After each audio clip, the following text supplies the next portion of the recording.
오늘은 스가리야서 13장의 말씀을 보도록 하겠습니다.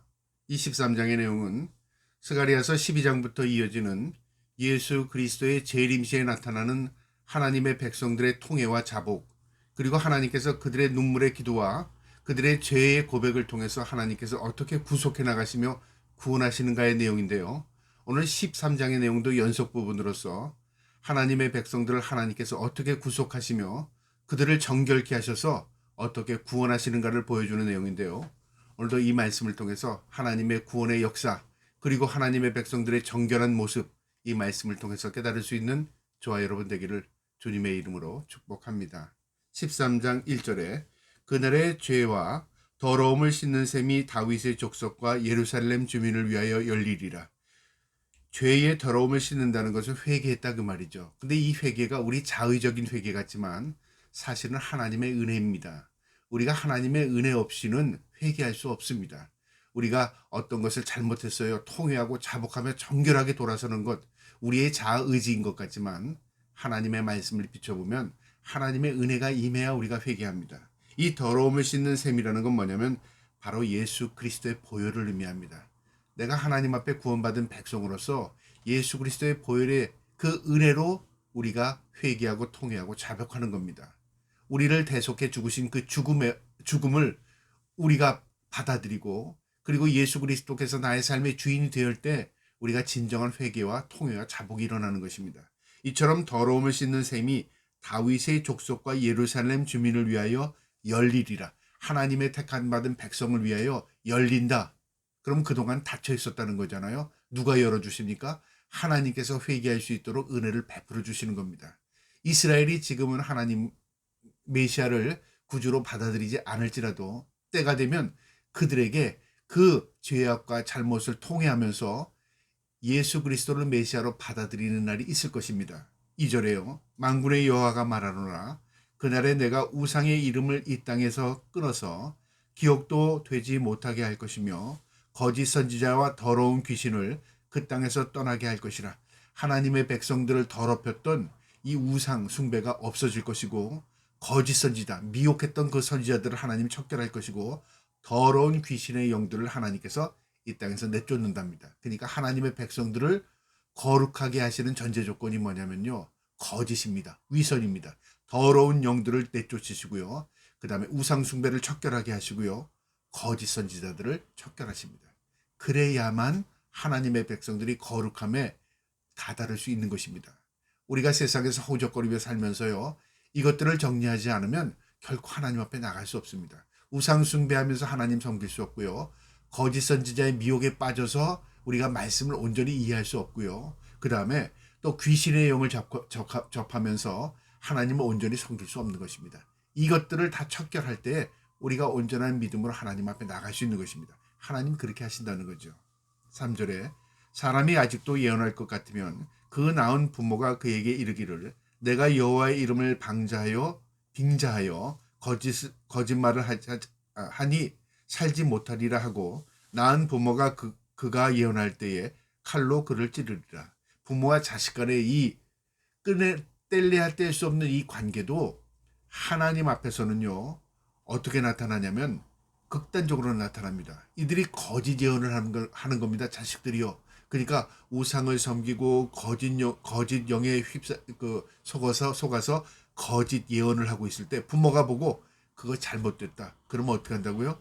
그를 찔른답니다. 죽인답니다. 그러니까 정결함이 일어나는 것은 이렇게 결정적일 때 이것에 대한 결단입니다. 결단이 없이는 우리가 하나님 앞에 온전히 설 수 없는 것입니다. 이 거짓 예언을 하나님 두고 보지 않는다 그 말이죠. 이 거짓 예언을 부모가 두고 보지 않는다 그 말이죠. 그러니까 정결함을 입을 때는 이처럼 극단적으로 이 결단이 없으면 우리가 온전하게 정결함을 입을 수 없다 그 말입니다. 4절에 그날의 선지자들이 예언할 때에 그 환상을 각기 더러워할 것이며 사람을 속이려고 토록도 입지 아니할 것이요.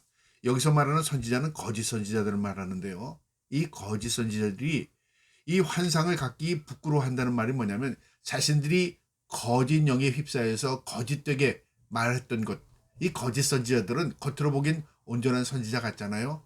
근데 하나님의 말씀, 하나님을 뱉대서 자신의 유익을 위해서 사는 자들, 자신의 영광을 위해 사는 자들, 그리고 하나님의 백성들을 미혹하고 속인 것들, 이 거짓 선지자들입니다. 오늘날도 있고 과거에도 있었고요. 앞으로 예수 그리스도께서 이 땅에 재림하시기 직전까지 이들이 활개칠 겁니다. 그런데 이 거짓 선지자들이 예수 그리스도의 재림과 함께 어떤 모습으로 나타나냐면요. 자신들이 그 거짓된 것을 부끄러워한답니다. 그래서 사람들을 속였던 그 외적인 것을 이제 숨기는 겁니다. 나 선지자 아니에요, 그 말이죠. 사람을 속이려고 털옷을 입지 아니할 것이요. 이 털옷들은 그 당시의 제사장들이나 그 당시에 자기 지위를 높인 것을 자기 지위를 드러내기 위해서 옷을 구별해서 입었던 사람, 치장했던 겁니다. 이런 것들을 다 내려놓는다 그 말이죠. 그러니까 사람들에게 자신을 드러내려고 하면 첫 번째로 외적으로 뭔가 있어 보이게 하는 겁니다. 그래서 치장을 하는 거죠. 우리가 이거 조심해야 합니다. 우리가 예를 들어서 목사가 가운이 화려해진다. 이거 별로 좋은 거 아닙니다. 그 다음에 화려하고 뭐가 치장을 하고 뭐가 신적인 존재같이 그 자기 모습을 드러내는 것 하나님 기뻐하지 않습니다. 그런데 예수 그리스도의 재림 직전에 이들이 이제 자신들의 거짓이 드러나게 되는 거죠. 그래서 사람들에게 숨기기 위해서 나 선지자 아닙니다. 이렇게 말하는 것과 함께 그들이 사람을 속이려고 털옷을 입지 않는다. 이건 무엇을 의미해? 신분을 숨긴다 그 말입니다. 5절에 말하기를 나는 선지자가 아니요 나는 농부라 내가 어려서부터 사람의 종이 되었노라 할 것이요. 이들이 겉치장으로 했던 것만 숨기는 것이 아니라요. 이제 사람들이 물으면 뭐라고 말하냐면 나 농부예요. 나 선지자 아니에요. 나 선지자 한 적도 없고 나는 농부예요. 일하는 사람입니다. 이렇게 자신의 신분을 속이고요. 사람이 자기는 태어날 때부터 종이었답니다. 그러니까 이처럼 부끄럽고 하나님의 심판이 다가올수록 이들은 자신의 이 신분을 숨기는 그런 일들이 벌어집니다. 이것은 무엇을 상징적으로 의미하냐면요. 자신들의 죄악과 잘못을 이제 만천하에 드러나게 되는 겁니다.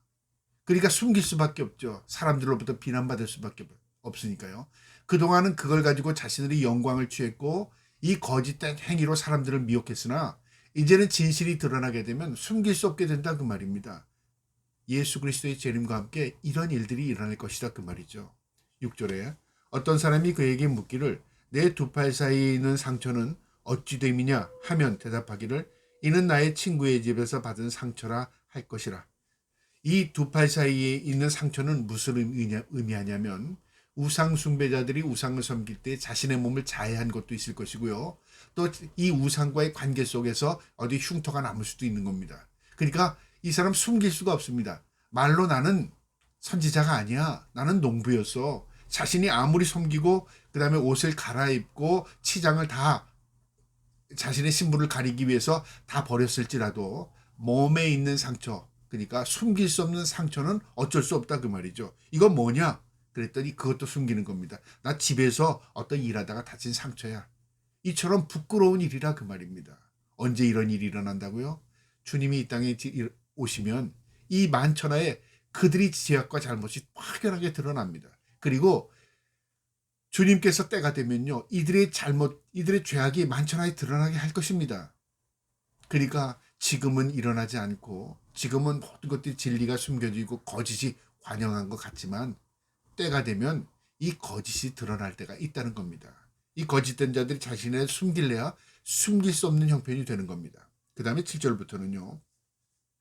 예수 그리스도 목자, 우리의 목자가 이제 침을 받는데 그 일로 인해서 하나님의 백성이 흩어집니다. 근데 이게 겉으로 보기에는 예수 그리스도의 죽음을 통해서 모든 것이 끝난 것 같지만 이 사건을 통해서 하나님의 백성들을 정결케 하는 구원의 역사가 일어나는 겁니다. 그것을 상징적으로 표현했는데요. 7절에 만군의 여호와가 말하노라 칼아 깨어라 내 목자 내 짝된 자를 치라 목자를 치면 양이 흩어지려니와 작은 자들을 위해는 내가 내 손을 들이우리라.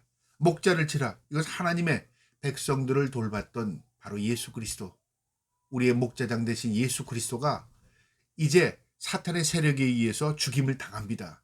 침을 당한 거죠. 이건 영적인 의미입니다.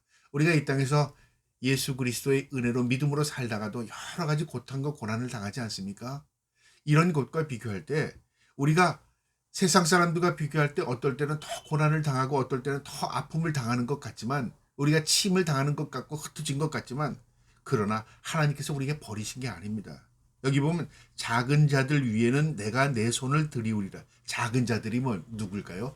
구별된 자들, 힘없는 자들, 불쌍한 자들, 하나님 없이 살 수 없는 자들, 하나님의 택함 받은 백성이라고 할 수 있습니다. 이 작은 자들이 위에는 내가 내 손을 들이우리라. 하나님께서 보이지 않는 손으로 그들을 보호하신다는 겁니다.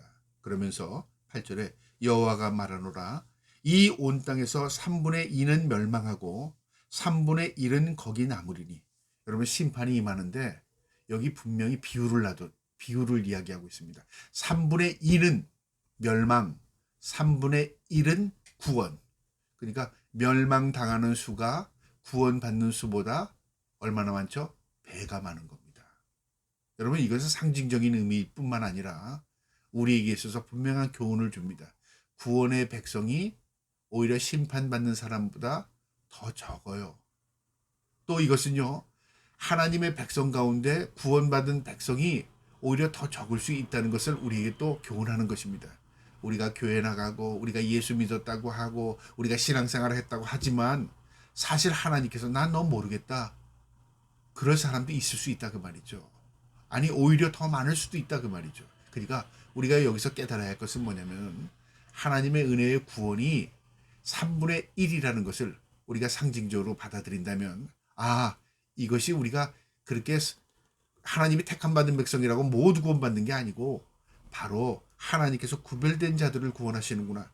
작은 자들, 힘없는 자들, 연약한 자들, 하나님 없이 살 수 없는 자들, 가난한 자들, 하나님 그런 자들을 구원하시는구나. 그렇게 깨달을 수 있다 그 말이죠.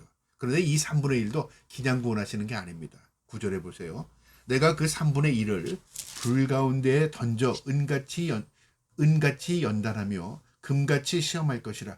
그들이 내 이름을 부르리니 내가 들을 것이며 나를 말하기를 이는 내 백성이라 할 것이요 그들은 말하기를 여호와는 내 하나님이시라 하리라. 놀라운 말씀입니다. 3분의 1을 어떻게 구원하신다고요? 고난 가운데, 불 가운데 구원하신답니다. 왜 그들이 불에 빠졌죠? 왜 그들이 고난을 당하죠? 믿음으로 살다 보니까 고난을 당하는 겁니다. 믿음을 살다 보니까 불구덩이에 들어갈 때가 있다 그 말이죠. 그런데 하나님께서 그들을 버린 게 아니라 그 과정이 그들을 연단하시는 과정이랍니다. 은처럼 금처럼 순수한 신앙으로 보존하기 위해서 그 고난을 허락하신 겁니다. 그 다음에 어떻게 한다고요? 이는 내 이름을 부른답니다. 하나님 살려주세요. 하나님 구원하여 주세요. 간절히 하나님을 찾는 마음이 있죠. 그때 하나님께서 그 소리를 들으십니다. 내가 들을 것이며 나를 말하기를 이는 내 백성이라 하나님께서 분명히 얘기하시죠. 그 고난 가운데 부르짖는 그 하나님의 백성들의 소리를 들으시고 하나님 분명히 말씀하십니다. 이들은 내 백성이야. 그리고 그들은 하나님을 부릅니다. 이는 내 백성이라 할 것이요 그들은 말하기를 여호와는 내 하나님이라. 여기 하나님이라 백성이라가 내 하나님이라 내 백성이라 분명히 소유권을 주장합니다. 분명히 하나님과의 관계가 정확하게 명시되어 있습니다. 여러분, 우리가 고난 가운데 살지만요, 이 고난이 우리를 정금같이 나오게 하는 하나님의 은혜의 방편일 수 있습니다.